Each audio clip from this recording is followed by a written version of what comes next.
Hello, I'm Jerry Anderson, the bronze sculptor. I'd like to tell you a little bit about myself, if I might. While in California as a young man, I studied art through the famous artist course back in Westport, Connecticut. I studied a lot of flat work, and it was not until 1981 that I started the three-dimensional work that you're about to see on the video. Enjoy yourself and enjoy the fine art. Thank you very much. And we'll sing it all night long.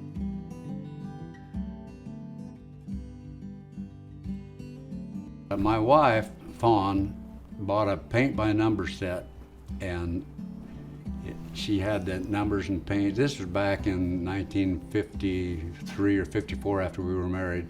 She liked it, but she couldn't keep it in the lines. So I says, hey, let me keep it in the lines. So I kept it in the lines and I painted it, and it just thrilled me to death because you could take that paint and make a painting out of it under somebody's jurisdiction. I was dabbling in art when I was 45 or 46. I had all the information in my brain, but I didn't know how to put it together. But what I like is color. I like the vivid color, and that's why most of my paintings are really vivid. I'm a sculptor, but I'm really not a painter, but I love to paint. In every town, there's a hero, and those heroes should be recognized in bronze monuments, and that's what we're trying to do, and that's what they are trying to do. So I give credit to those people that think of the people before them.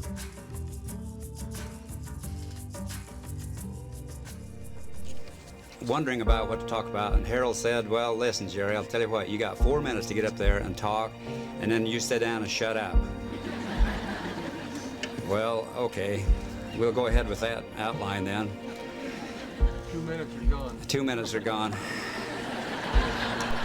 I was thinking about the women that should be honored, and I do honor the women of the world, and that's the way I visualize the people of the world. The women never do quit working. They work 24 hours a day. And what I tried to do with the monument here is I wanted her to have her hands full.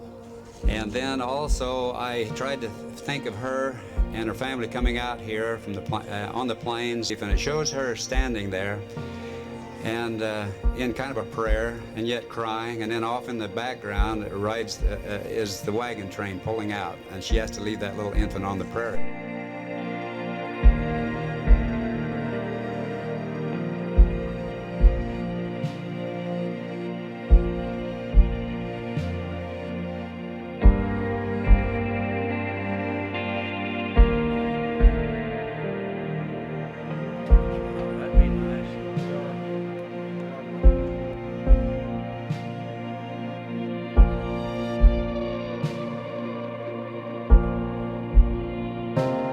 Inspiration for some of my work comes from the visual eye that I have and what I've learned.